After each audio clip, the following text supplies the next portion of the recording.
Olá, pessoal, sejam muito bem-vindos a mais um quadro, mais uma entrevista do Extra em Brasil. Tenho certeza que, como as outras, essa será muito edificante para a sua vida. O pastor Diego está comigo aqui e hoje nós vamos conversar sobre muitas coisas e eu tenho certeza que vai abençoar a sua vida. Essa entrevista está no ar. Pessoal, estou aqui com o pastor Diego Aguiar, casado, pai de 3 filhos, formado em teologia, assistente social, terapeuta. Pastor, que bênção de ter aqui. Muito obrigado por ter aceitado o convite. Deus possa abençoar a sua vida. Bem, sentimento de gratidão, viu, Jonathan, poder estar aqui com vocês, poder participar, né, desse importante momento aqui, e tenho certeza que Deus vai abençoar muitas vidas, né, através desse tempo aqui, em nome de Jesus. Com certeza. Pastor, eu confesso que eu estou um pouco feliz, ansioso, com expectativas boas de ouvir a história e um tema de superação, que é um tema que eu tenho certeza que envolve as nossas vidas, que envolve a minha vida particular, que envolve a vida dos nossos ouvintes. E sobre esse tema, superação, eu já queria que você começasse se apresentando, contando a sua história para a gente discorrendo. Sim. Então, eu sou o Diego Aguiar, né, eu sou alguém que nasci numa família que eu costumo dizer não muito funcional. Meu pai e minha mãe não casaram, não moraram juntos. Minha mãe teve depressão pós-parto quando eu nasci. E através disso eu fui criado pela minha avó, que é minha segunda mãe. Meu pai só foi me registrar com 7 anos e isso gerou algumas dores, algumas situações, né? Me senti em alguns momentos, né, rejeitado. Isso gerou em mim uma grande revolta, porque eu não conseguia entender algumas coisas que eu estava vivenciando.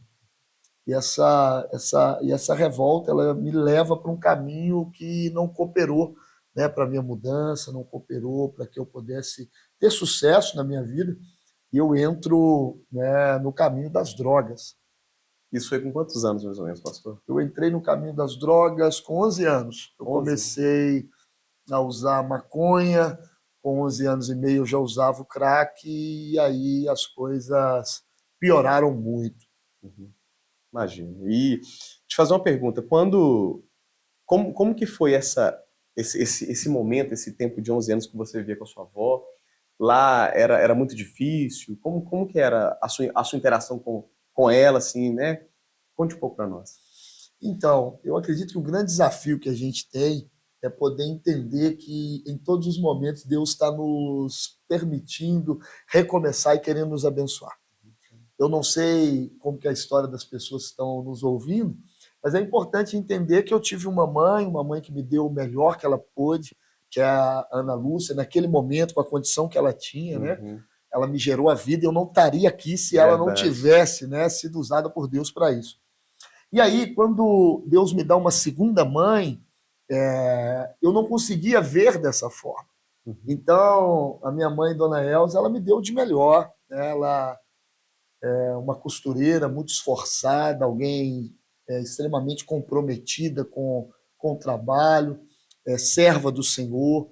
Então, ela me conduziu para a igreja, né? Eu fui criado ali, tendo acesso à escola, tendo acesso a uma boa condição, mesmo com muita luta da parte dela, mas na minha infância nunca me faltou nada.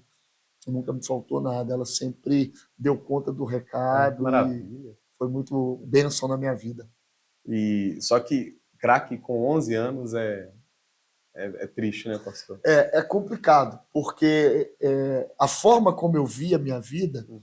ela me leva para uma condição de revolta. Eu Uhum. costumo dizer, por onde eu vou, que a revolta, ela, se ela for usada da maneira correta, pode ser algo extremamente positivo.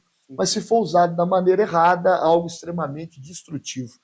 Então, a minha revolta, ela me leva para a criminalidade, ela me leva para me associar com pessoas que tinham problemas até maiores do que Uhum. os problemas que eu já enfrentava naquela época.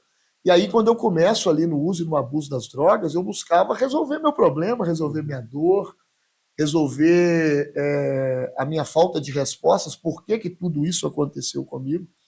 Então, é muito importante deixar aqui registrado que não importa o momento como nós estamos vivendo. Uhum. Eu posso usar, assim, uma revolta de não querer mais ter o mesmo resultado que eu estou querendo, mas eu preciso fazer isso para o bem. Né? Eu preciso de olhar, né? Eu poderia ter olhado, Deus está me dando mais uma oportunidade. Então, hoje eu tenho 2 mães, Uhum. né? Eu estou sendo amado, estou sendo cuidado, mas eu não tinha maturidade, não tinha condição emocional de entender isso naquela época. Então, eu vou ali para o crack. Né? Eu entro ali para, de alguma maneira, fugir dos meus problemas, fugir das minhas dores, fugir, né, dessa confusão emocional que estava dentro de mim. E ali eu não acho refúgio. Né? Ali, pelo contrário, a minha caminhada, que já era difícil, ela se transforma ainda numa caminhada mais complexa, com muito mais dor e sofrimento. E você chegou a morar na rua, pastor? Cheguei. Como que foi minha jornada com o uso e o abuso do crack?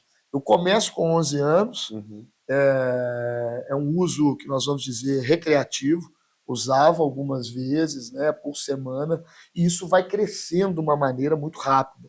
Então é muito importante que as pessoas que estão nos escutando entendam que droga é algo que eu não devo experimentar, que eu não devo de maneira nenhuma flertar, que eu não devo de maneira nenhuma brincar, porque é um caminho que por muitas vezes é um caminho que ele costuma não ter voltas. Uhum. Então eu começo ali com o uso do crack, o uso começa a aumentar, né? A OMS, a Organização Mundial da Saúde, ela diz que a dependência química é uma doença crônica, progressiva e de fins fatais. Então eu começo de uma maneira tranquila e quando eu assusto, eu com 25 a 26 anos, eu estava em situação de rua, alguém que tinha família, alguém que tinha não uma mãe, mas eu já tinha duas mães, as duas queriam me ajudar, mas eu não conseguia me permitir ser ajudado. Então, o uso e o abuso do crack é algo extremamente complexo. E quando você chega numa situação de rua, é algo para o dependente químico que nós chamamos de fundo do poço. Quando eu falo sobre fundo do poço, eu falo de chegarmos a um lugar onde você não tem condição de afundar ainda mais. Uhum. E ali, quando eu estava em situação de rua, foi o meu fundo de poço. Ali tive uma oportunidade, através da vida de uma mulher que me entregou uma alimentação e falou comigo que Deus tinha um projeto na minha vida. Maravilha. Né, que ainda havia esperança para mim. Eu, naquele momento, eu achei algo estranho, porque na condição que eu estava, mas eu ser um projeto de Deus, esperança, ela falou comigo, só confia, se entregue a Deus, que Deus Que vai mudar a sua maravilha. história. Que maravilha. E é incrível como Deus ainda insiste em nós, Deus ainda acredita em nós. Sim. Eu confesso, pastor, que eu olho para você assim, eu penso assim, como que eu não consigo te ver numa situação dessa, de tanto que Deus já transformou a sua vida. E então, eu ouvi uma frase uma vez que diz que quando a gente chega no fundo do poço, não tem mais para onde ir a não ser para cima. Sim.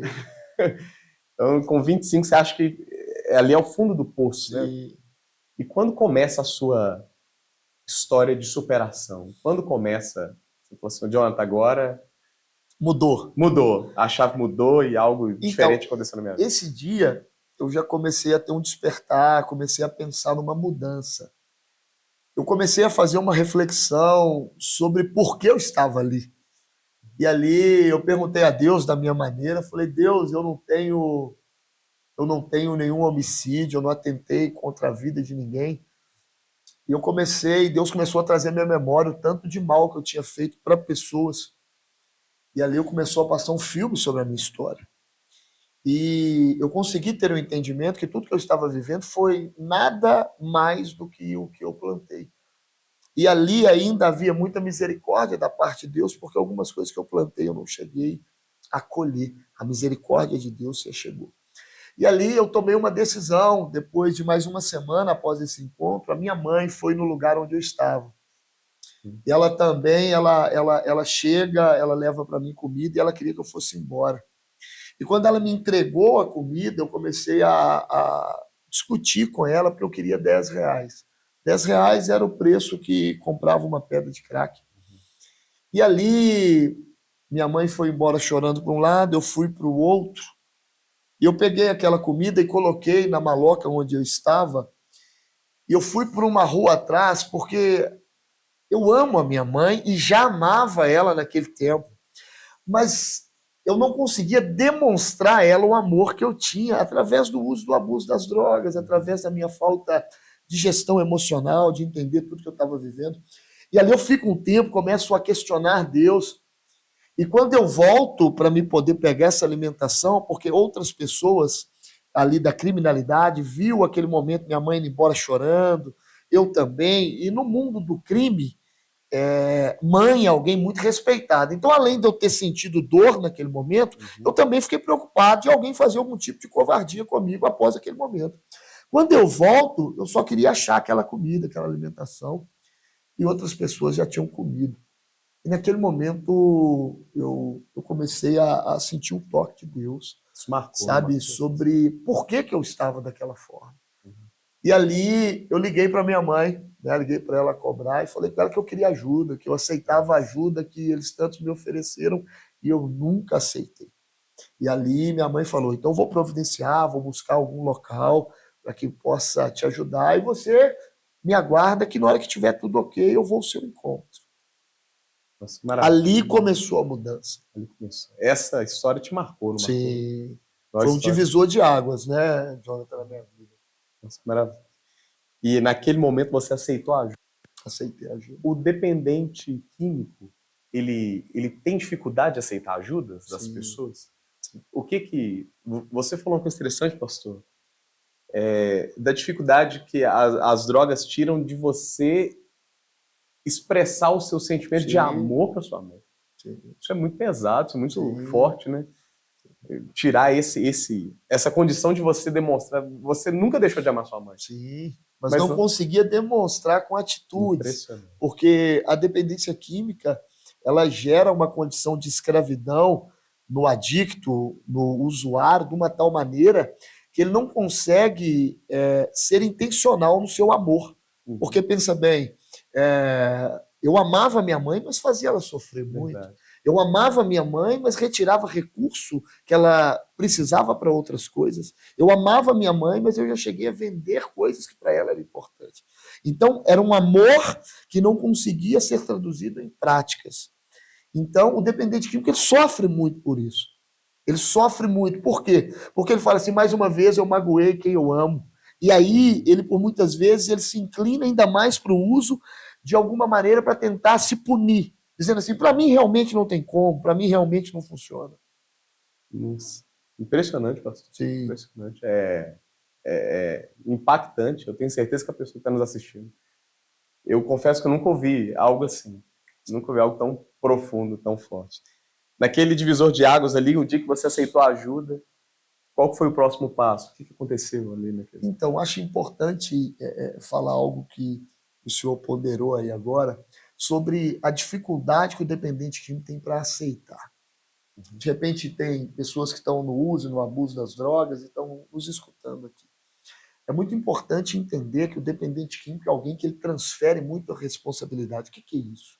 Se você perguntar ao dependente químico, por que sua vida está assim? Ele vai dizer que é porque alguém o abandonou, alguém o rejeitou, é porque a sociedade não coopera para sua mudança. Então, ele tem uma transferência de responsabilidade que atrapalha a sua reabilitação. E por muitas vezes não reconhece que é o único responsável por ter entrado no uso e no abuso das drogas. E somente ele é o responsável também, em primeiro lugar, para buscar ajuda e sair daquela condição. Então tem muitas pessoas que não se permitem viver algo novo, buscar uma reabilitação, pedir ajuda a Deus, pedir ajuda aos familiares ou a qualquer pessoa que possa cooperar nesse processo. Então, existe esse bloqueio. Ele não está satisfeito com aquela vida, ela não está satisfeita com aquela vida, com os resultados que está tendo, mas não consegue assumir que precisa de ajuda.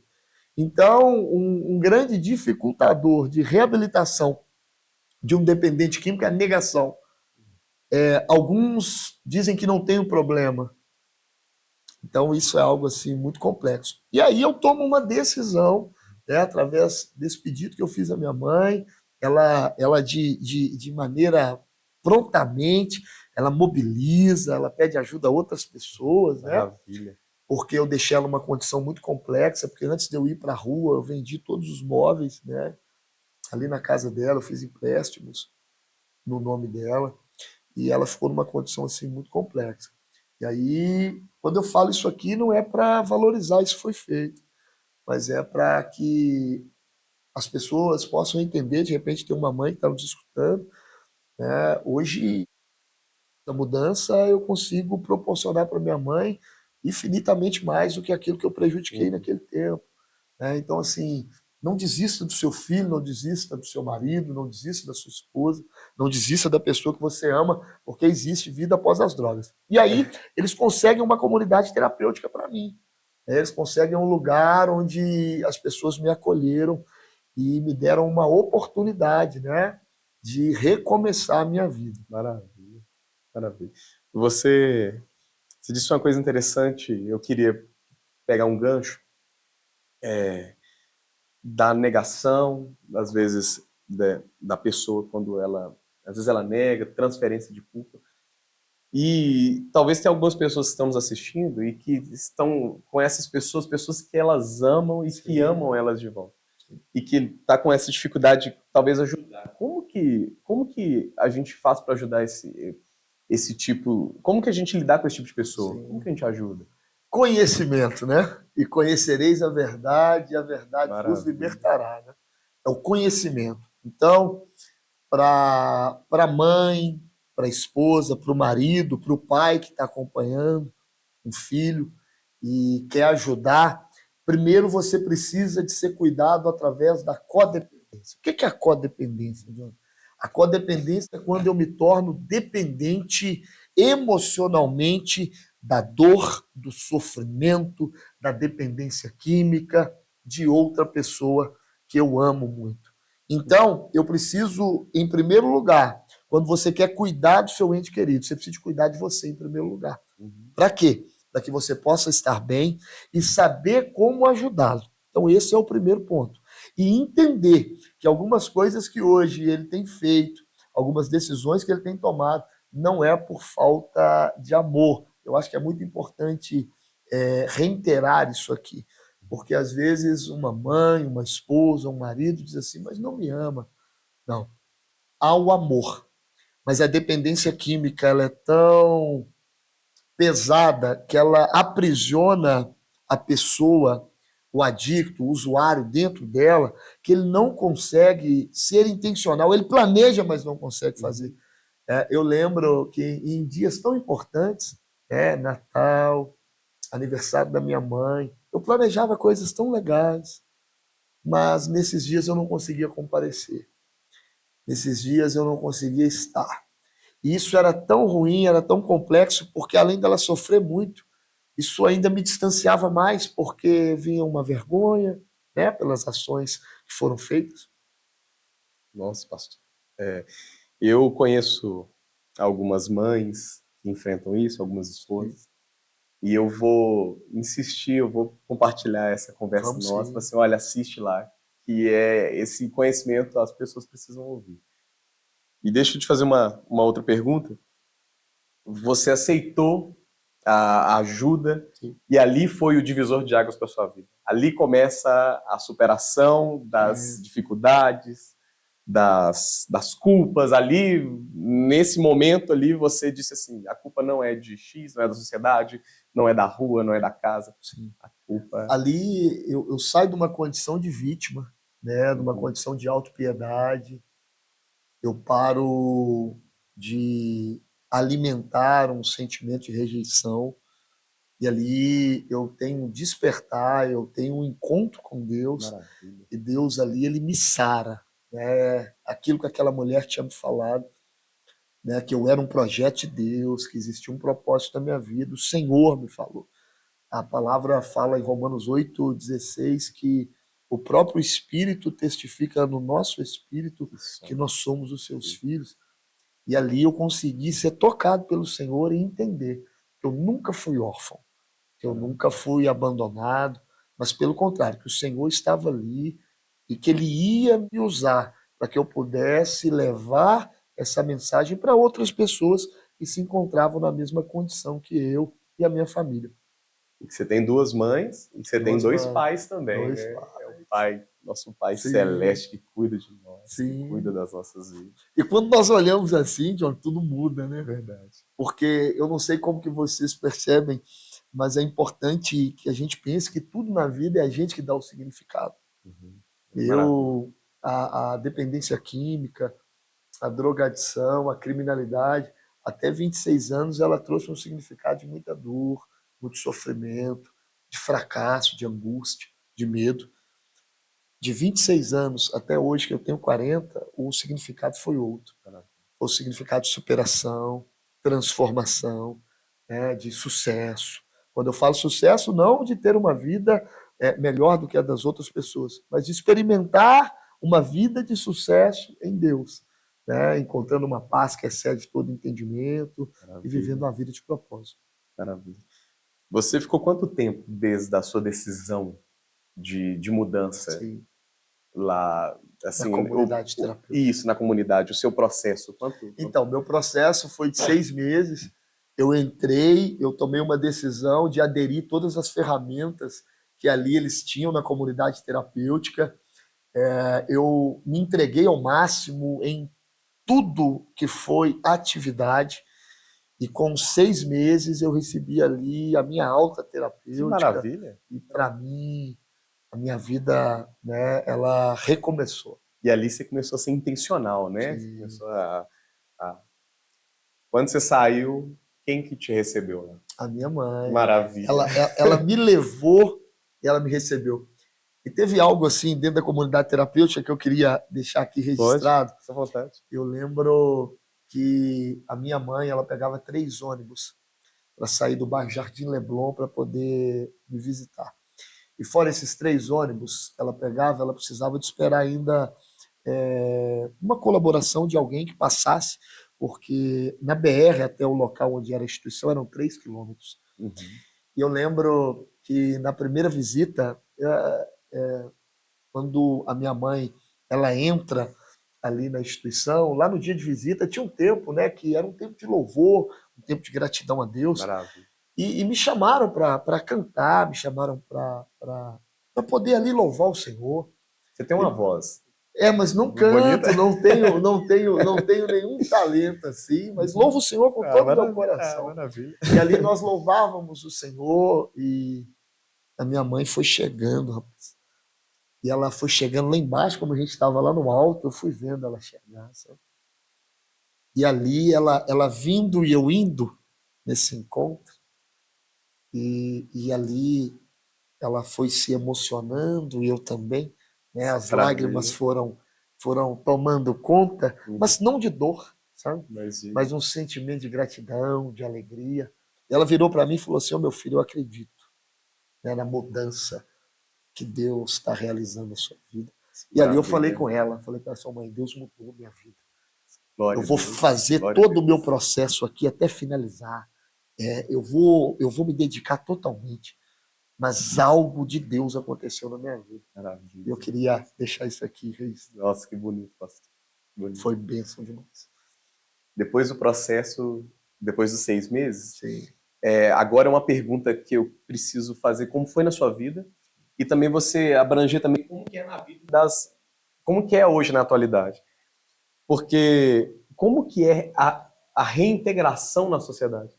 Porque você sai com uma situação assim, e agora? Né? 6 meses você ficou por um período de um processo de cura, um processo de transformação, um processo de proximidade de Cristo, um processo de louvor ao Senhor, como você estava mostrando. Agora é o momento que você precisa colocar em prática tudo aquilo que foi curado, tudo que foi sarado.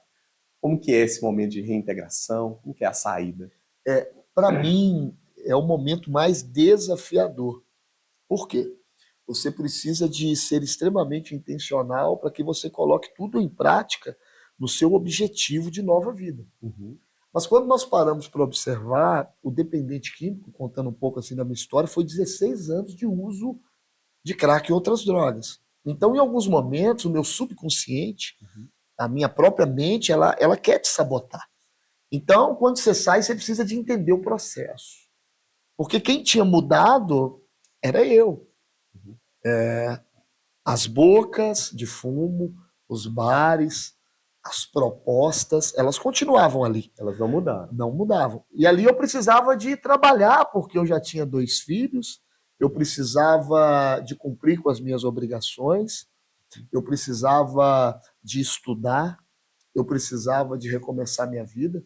E quando você sai, essa intencionalidade é algo extremamente importante na reinserção, porque o dependente químico precisa de oportunidade.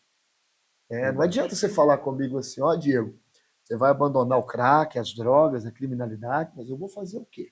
Uhum.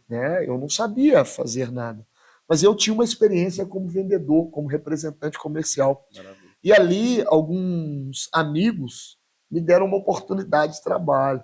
E ali eu começo a trabalhar. Uhum. E eu começo a trabalhar, mas extremamente focado nos princípios de recuperação. Uhum. Então eu participava do grupo de apoio mútuo e eu estava em todos os cultos da igreja local onde eu participava. Eu não perdia nenhum. Eu não perdia nenhum. Então, é muito importante na reinserção social, você que está abandonando as drogas, você que está recomeçando sua vida, você precisa de pensar sobre isso. Você tem que ser muito intencional, né? Trabalhando, porque o trabalho nos dignifica, o trabalho nos gera autoestima, nos dá uma condição de autonomia e sermos extremamente focados, né? Na igreja, através, né, do relacionamento com Deus e também nos grupos de apoio. Então, quando eu consegui fazer isso, as coisas começaram a acontecer de forma natural, respeitando o processo do tempo. Tudo tem um tempo. Eu não saí, comecei a trabalhar no outro dia. Demorou 2 meses até que uma porta se abrisse. Então, eu preciso de entender isso. Processo. E assim, você terminou de trabalhar, primeiro salário, dinheiro na sua mão. E eu acho que uma das maiores dificuldades para o dependente químico é o dinheiro. Lidar. E agora você está com dinheiro na mão. E ser intencional de saber o seguinte, olha, eu não quero voltar. Sim. Eu estou num novo processo. Sim. As palavras daquela irmã que falou Sim. para você assim, que Deus tinha um grande projeto, sabe? Já estava se cumprindo ali. Amém.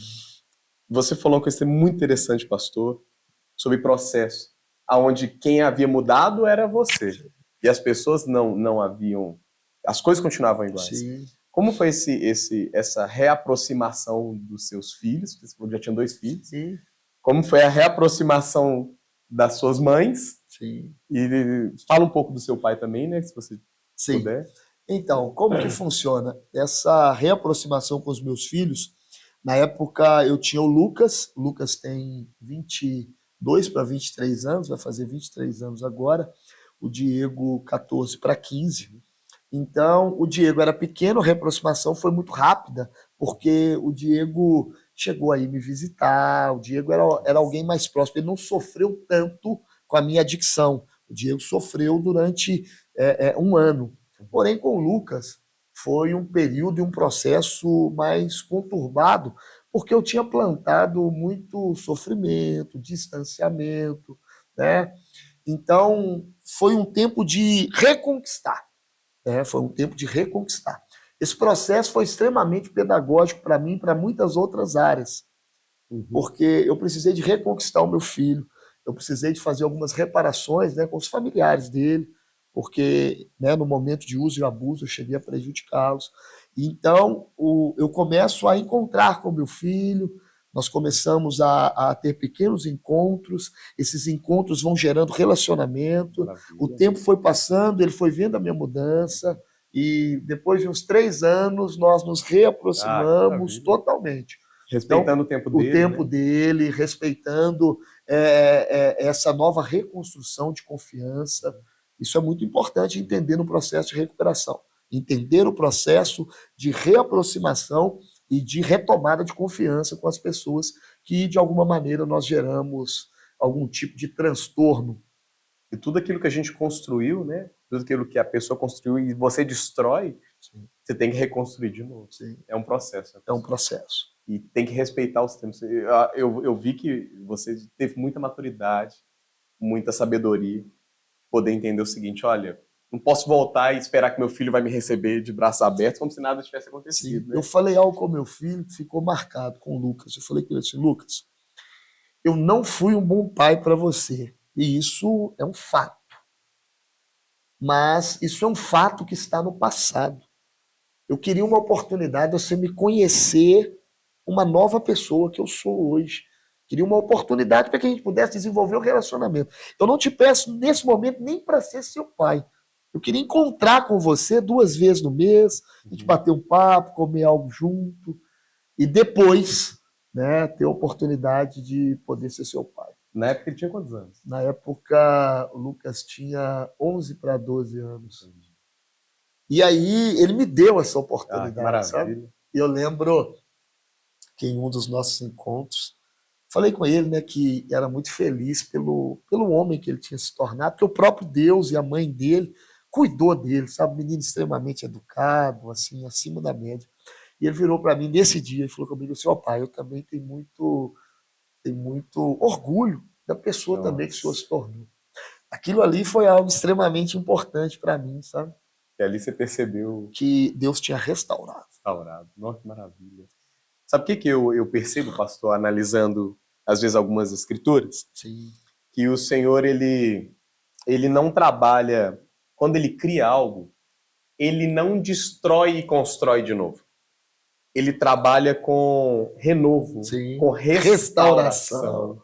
Isso, eu percebo que Deus trabalha com isso. Então, imaginando quando o homem caiu, quando o homem Sim, falhou, muito fácil para Deus poderia simplesmente ter aniquilado a sua sim, criação e ter sim, feito de novo. sim, Mas ele não é os princípios dele. sim. Ele trabalha com restauração. E ele vem e nos restaura. E ele faz isso nas nossas vidas. E eu vejo você contando aí, muito bacana. Com as suas mães, como que foi? Então, com as minhas mães foi mais simples, porque elas participaram do processo. Uhum. Então, a minha mãe, Dona Elza, ela acompanhou tudo, ela se dedicou muito. A minha mãe, Ana Lúcia, também é alguém também que estava de portas abertas. A maior obstáculo que eu tive mesmo foi com a relação com o meu filho mais velho, mas graças a Deus, né, e a ele também por ter me permitido ter essa nova oportunidade, deu tudo certo. Foi devagarzinho, construindo um tijolinho de cada Foi vez, reconstruindo os muros. É isso reconstruindo aí, os como muros. Neemias ali, foi Uhum. uma restauração. Maravilha. Pastor, e eu percebi, agora, pessoal, olha que maravilha. Pastor, hoje você tem uma comunidade terapêutica. Sim, Que maravilha que hoje você trata pessoas que um dia estiveram na sua situação. sim. E eu fico imaginando, pastor, a propriedade e a autoridade que o senhor deve ter. Por exemplo, é a mesma coisa de falarmos para Cristo assim: Senhor, eu estou passando por uma dificuldade. Cristo vai dizer para nós o seguinte: eu passei também por isso, porque ele viveu na terra. Senhor, eu estou tendo dificuldade nas minhas áreas. E Cristo vai falar o seguinte: eu tive.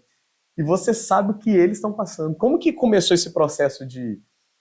Como que ardeu isso no seu coração? Como que iniciou o processo da. Eu Da quero que você fale qual comunidade. que é a diferença primeiro, né? Que a Sim, gente conversou nos sim, bastidores aqui, a diferença de clínica para comunidade terapêutica. sim. Qual que é a diferença de um para o outro e como que iniciou Ok, isso, né? ok. Então, comunidade terapêutica é um local de ambiente residencial, é transitório, é por um período, onde as pessoas, por livre, espontânea vontade, tomam a decisão de ir para a comunidade terapêutica para poder se reabilitar. Né? Então, ali não tem médico, ali tem uma equipe multidisciplinar com responsável técnico, responsável substituto, terapeuta, psicólogo, assistente social, monitores. É um lugar que, por muitas vezes, ele é um ambiente de sítio, um ambiente de fazenda, com alvará sanitário. Clínica é um lugar já com ambiente hospitalar. Nas comunidades terapêuticas, o acolhido pode ficar de 6 a 1 ano. É o programa terapêutico para ele. Nas clínicas, ele pode ficar só até 90 dias. Então, essa é a diferença. E resolução também, né? Cada uma tem uma normativa. As comunidades terapêuticas, a RDC de 2011, a RDC 29, e as clínicas, a RDC 50. Então, quando eu saio da comunidade terapêutica, eu era uma pessoa muito conhecida ali no bairro Candelária, São João Batista, Rio Branco, Jardim Leblon, na área de Venda Nova. E as pessoas viram a mudança em mim. E as pessoas começaram a perguntar o que aconteceu. E começou a aparecer muitas pessoas para que eu pudesse encaminhar, né, para uma comunidade terapêutica, para que eu pudesse levá-las, né, para esse mesmo caminho de recuperação. E aí nós começamos a fazer isso. Eu comecei, além de levar pessoas para as comunidades terapêuticas, Jonathan, eu comecei também a ir em comunidades terapêuticas, contar o meu depoimento, o meu testemunho, para que pudesse apoiar os outros acolhidos que ali estavam. Maravilha. Né? E aí, com a dificuldade, com o tempo, a procura aumentou tanto. Quando eu comprei minha casa, eu acabei de casar, depois de 3 meses de casado, nós compramos a nossa casa, fomos morar na cidade de Santa Luzia. E lá, com uma semana que eu estava lá na nossa nova casa, Deus falou comigo, eu vou te mostrar um sítio. Um sítio pronto. Você vai pedir conta do seu trabalho e você vai fazer o projeto que eu já falei com você lá atrás. Deus falou isso no seu coração? No meu coração. Meu Deus do céu. Precisava de reformar nossa casa, recém-casado. E aí eu chamo a minha esposa, né? Chamei a Cibele, falei com ela assim, amor, vou sair do trabalho, Deus vai me mostrar um sítio, eu estou indo procurar o sítio, no dia que eu encontrar o sítio, eu vou sair do trabalho para poder fazer o trabalho que Deus me chamou para fazer. A minha esposa, naquele momento, ela se sente insegura, né? Nós casamos agora, tem que arrumar a casa, tem algumas prestações também para pagar. Eu falei com ela, mas fique tranquila que o Deus que nos chamou, Deus vai nos sustentar. E aí, com uma semana, eu encontro um sítio pronto, com beliche, com totó, com sinuca, com cozinha pronta, da forma. E a moça me aluga ali o sítio, e aí eu procuro documentação, e nós começamos o trabalho. Nós começamos a Cerdade, Centro Especializado em Reabilitação de Álcool e Outras Drogas. Cerdade. Começamos em 2012, julho, dia 28. Né? E ali nós começamos esse trabalho, eu comecei a acolher homens, comecei a contar para eles a minha história. Naquele primeiro momento eu fazia tudo, eu abria o portão, eu dava um grupo, eu orava por eles, eu fazia comida, e o trabalho começou. Maravilha. E Deus começou a suprir as necessidades, né? É importante falar isso, John, porque nós abrimos lá, na inauguração foram 17 pastores. 17 pastores, não, 17 pessoas. Dentro ali tinha uns 3, 4 pastores. E nós estamos juntos, nós vamos junto nesse projeto, conta com a gente, vai dar tudo certo. Porém, essas pessoas queriam ajudar mesmo, mas Deus tinha um processo para realizar primeiro em mim, sobre a comunidade terapêutica. Entendi. Nós começamos o trabalho, essas pessoas sumiram por 6 meses. Meu Deus. Sumiram, alguns não atendiam nem o telefone. Mas não era nada conosco ou com o trabalho. Mas era um tempo onde Deus forjava meu caráter para ser dependente dele. Maravilha. E quando eu pego o acerto, eu tinha 12 mil reais. Então, abrir a comunidade terapêutica com aquele dinheiro em 2012 era algo confortável. Por quê? Aluguel pago, uma condição. Porém, o sítio pronto, né? Pronto. Porém, esse recurso, além das despesas que eu tinha na minha casa, ele acaba com 6 meses. E todo mundo sumiu. Não atendi telefone. E aí Deus começa a trabalhar comigo. Deus, ele fala comigo assim, eu vou te sustentar. Maravilha. E ali as coisas começam a acontecer. Essas pessoas que se ausentaram por 6 meses, elas apareceram juntas, todos trazendo recursos, todos chegando com provisão, né, que vinha da parte do próprio Deus. Maravilha. E aí a Cerdade começa a ter resultado. Pessoas começam a se recuperar. Pessoas começam a mudar de vida ali. E aí nós vamos ganhando notoriedade na nossa cidade. As pessoas vão reconhecendo o nosso trabalho. E Deus vai abençoando. Acho bacana. Olha que paralelo, né? Interessante. Durante 6 meses, o Senhor te ajudou a se livrar da dependência do crack. Do crack. Sim. Durante 6 meses, Deus te ensinou a dependência dele, né? Agora, a dependência é tão forte quanto as drogas é a dependência dele. É saber que a nossa essência vem dele, a nossa fonte vem dele. Diferente dos nossos recursos, diferente, né? Então, é dele, por ele, para ele, são todas os romanos. Maravilha. E eu vejo que mais uma vez, uma maturidade muito grande isso de você entender que não era sobre as pessoas Sim. falarem que estavam juntas com você e de repente todo mundo sumir quando o negócio apertou. Mas era sobre Deus Trabalhar em mim. Eu acho que o maior desafio que todo cristão, que todo líder tem, todo homem que quer propagar o evangelho é entender que Deus é suficiente. E quanto mais rápido isso acontece, o nosso processo ele tem uma condição de amadurecimento e crescimento de uma maneira assim, muito especial. Então, assim, para mim foi um divisor de águas esses 6 meses. Foi tudo que eu precisava para que eu pudesse entender que em qualquer situação que eu ou qualquer pessoa estiver, o Senhor Jesus ele é suficiente. Nossa, maravilha, glória a Deus. E hoje a Cerdade, ela, como que ela tá hoje? Então, a Cerdade ela vai crescendo, né? 2012, 2014, nós já abrimos a nossa unidade feminina, ampliamos o número de vagas na masculina. 2018, nós começamos a ter cultos dentro da Cerdade. Começamos ali, né, um processo O espaço lá ficou pequeno. de igreja.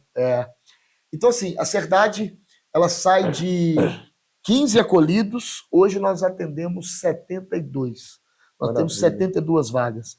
Hoje nós temos academia, nós temos 2 piscinas, 2 campos de futebol, escola de marcenaria, escola de padaria, escola de barbearia, porque a gente acredita na importância da capacitação para que ele possa ser reinserido na sociedade. Nós conseguimos comprar a nossa unidade masculina, construímos para ampliar, compramos a nossa unidade feminina também, estamos acabando, né, de pagar e temos o sonho agora de comprar também a outra parte da nossa unidade masculina. Precisamos de alugar mais um sítio do lado, porque o trabalho foi crescendo, as pessoas se reabilitando, as pessoas nos procurando. Então a Cerdade tem crescido e o nosso sentimento é de gratidão a Deus porque tem feito, né? Ele ainda vai fazer. E hoje você é responsável pela Cerdade. Você tem mais alguma atribuição nessa área? Sim. Então, através do trabalho da Cerdade crescer, caiu no meu colo a presidência da Federação Mineira de Comunidades Terapêuticas. Meu Deus. Então, como que isso aconteceu? Teve um evento onde 100 comunidades terapêuticas se reuniram para fazer algumas reivindicações sobre o segmento, para ter mais condição, para ter mais respeito, para pleitear recurso no Estado também e também na União. E lá eu fui uma espécie de mediador, né, de pacificador. Né? A Bíblia nos ensina nas bem-aventuranças que a importância de ser pacificador. Né? Bem-aventurados são os pacificadores. E ali naquele dia eu pacifiquei uma divergência entre alguns gestores, e ali eles falaram, vamos reativar a Associação Mineira de Comunidades Terapêuticas? E aí todo mundo, vamos e tal, mas quem vai ser o presidente? E aí um holandês missionário, ele falou, o presidente vai ser o Diego. Eu jamais pleiteava isso, não tinha esse objetivo. Então eu assumi em 2018 a Federação das Comunidades Terapêuticas, fui reeleito agora em 2022. Não foi carne nem sangue que revelou para o holandês, não, foi o Espírito. Foi o próprio Espírito de Deus. Sim. E hoje ele é um grande parceiro que a gente tem na federação. Então a gente tem trabalhado também nessa área, sabe? De levar conhecimento para os gestores, de capacitar as equipes para ofertar um melhor acolhimento para o acolhido, para a sua família. Então a gente tem dado treinamento para eles também, sabe? Maravilha. Pastor, você tem um outro trabalho, chama Imersão. Eu queria que você contasse um pouco para a gente, que também é um trabalho que impacta, que transforma vidas, né? Sim. Eu já tive a oportunidade de ouvir algumas palestras suas e é um divisor de águas para muitas pessoas. Como que é esse trabalho seu de imersão? Então, como surgiu a imersão? Ainda trazendo dentro desse mesmo entendimento, o que aconteceu? Na Cerdade, nós começamos a fazer cultos. E da Cerdade nasceu a nossa igreja, Igreja Batista Central Esplanada, que hoje já não é mais dentro da Cerdade. É uma igreja local, num bairro em Santa Luzia. E essa igreja também, as coisas foram acontecendo rápido, a gente é muito grato a tudo que Deus fez lá. Porém, em 2021, Deus falou comigo que eu precisava de acessar mais pessoas. E ali eu comecei a querer entender o que Deus estava me direcionando a fazer. Eu falei, será que Deus quer que eu tenha mais vagas na instituição para acolher mais pessoas? E a gente tinha acabado de ampliar na nossa unidade masculina de 42 para 72, e eu tinha até algumas vagas que estavam disponíveis para algumas pessoas. E Deus falou comigo, não é isso. E aí eu pensei, será que é a igreja? Será que é alugar um outro templo? Nossa igreja, nossos cultos de domingo estavam ficando cheios. E eu perguntei ao senhor também, e o senhor também, ele me falou que não era sobre a igreja.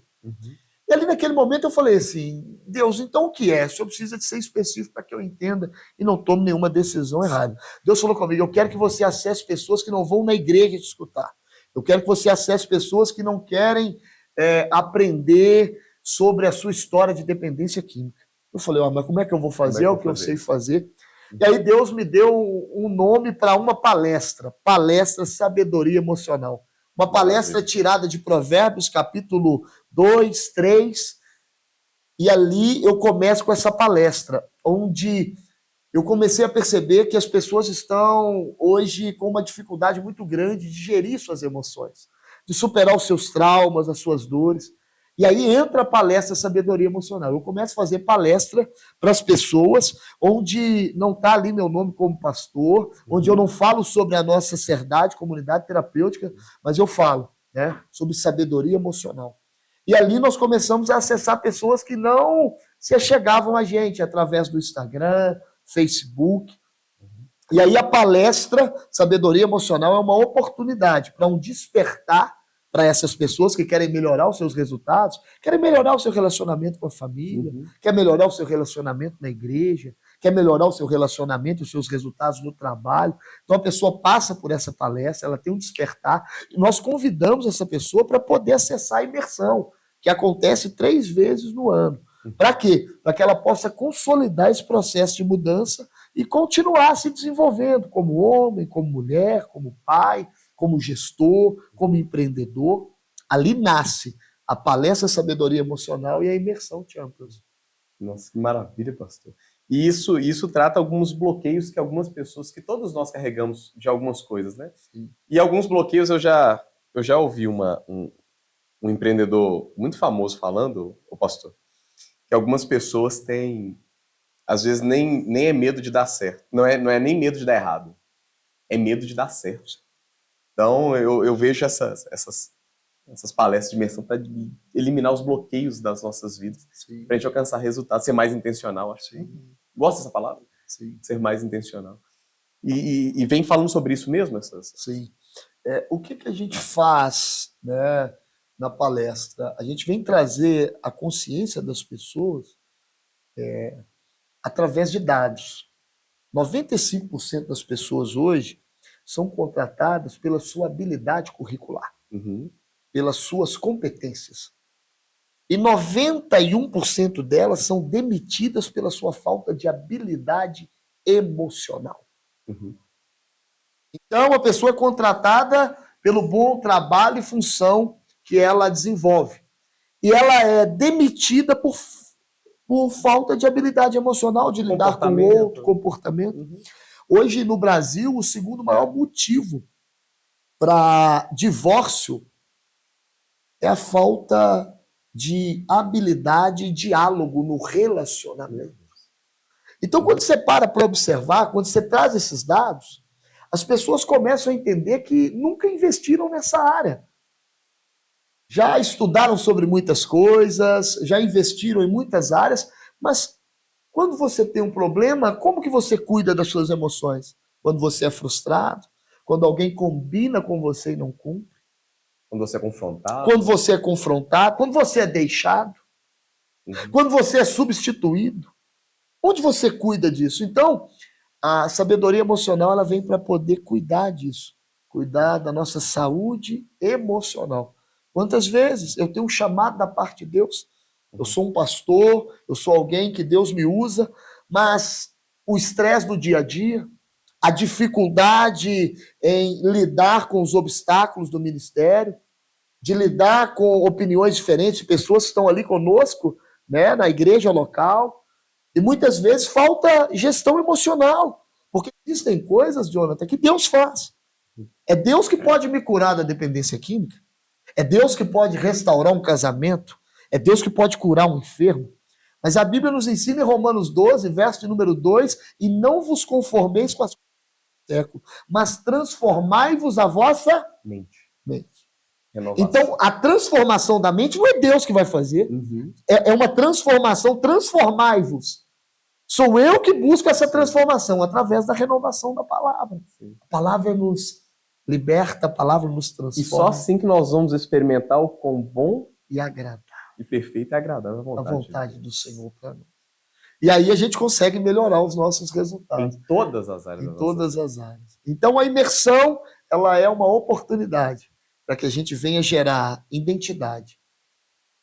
A parte da manhã de sábado é onde nós temos o primeiro tema, você é um projeto de Deus para o sucesso. Então a gente gera uma identidade de filho. Maravilha. Uma identidade para que aquela pessoa ela possa sair dali podendo vivenciar tudo aquilo que sonhou, podendo ser intencional, podendo entregar mais do que o combinado, podendo entender, né, que ela ou ele é o campeão da sua própria história. Então sai de vítima, sai de autopiedade e desperta o campeão. De onde que é esse campeão? De Romanos 8:37. Em todas essas circunstâncias, somos mais do que vencedores por meio daquele que nos amou.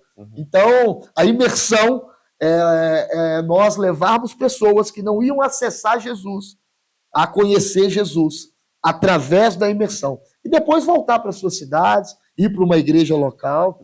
Então, a palestra Sabedoria Emocional, eu peguei princípios bíblicos, sem citar versículos, e eu uso esses princípios bíblicos para despertar essas pessoas, porque tudo que os psicólogos estão fazendo, que os coaches, treinadores, terapeutas estão fazendo, tudo está dentro da palavra de Deus. Meu Deus. Se a gente parar para olhar qualquer nomenclatura que eles trouxerem, nós encontramos versículos bíblicos para poder mostrar que foi o Senhor que já deixou isso tudo estabelecido há um bom tempo. Eles criam umas outras coisas, e aí já não tem nenhum acesso das coisas do Senhor. Mas tudo ali que o homem precisa para uma mudança, uma transformação, o Senhor deixou escrito para nós na palavra. Aí você extrai esses versículos, essas chaves da palavra, expõe para a pessoa. Sim. Depois nada mais, nada menos do que a palavra que é viva, eficaz, que transforma. Nós temos algo no final que nós falamos o seguinte, né? Nesse momento agora você vai resolver o seu passado para poder viver tudo aquilo que Deus tem para você no seu futuro. Então, eu costumo dizer que quando o passado é resolvido, o futuro é garantido em Deus. Então, a pessoa sai daquela condição de condenação, né? Já não existe mais condenação para ela, porque ela superou seus erros, superou os erros das outras pessoas e está pronta para poder viver a sua própria história. Você se embasa em muitas coisas de Romanos 8:1, né? Portanto, agora já não existe mais. Para aqueles que são em Cristo Jesus. Sim. Pastor, maravilha. Pastor, a gente está caminhando para o final. Sim.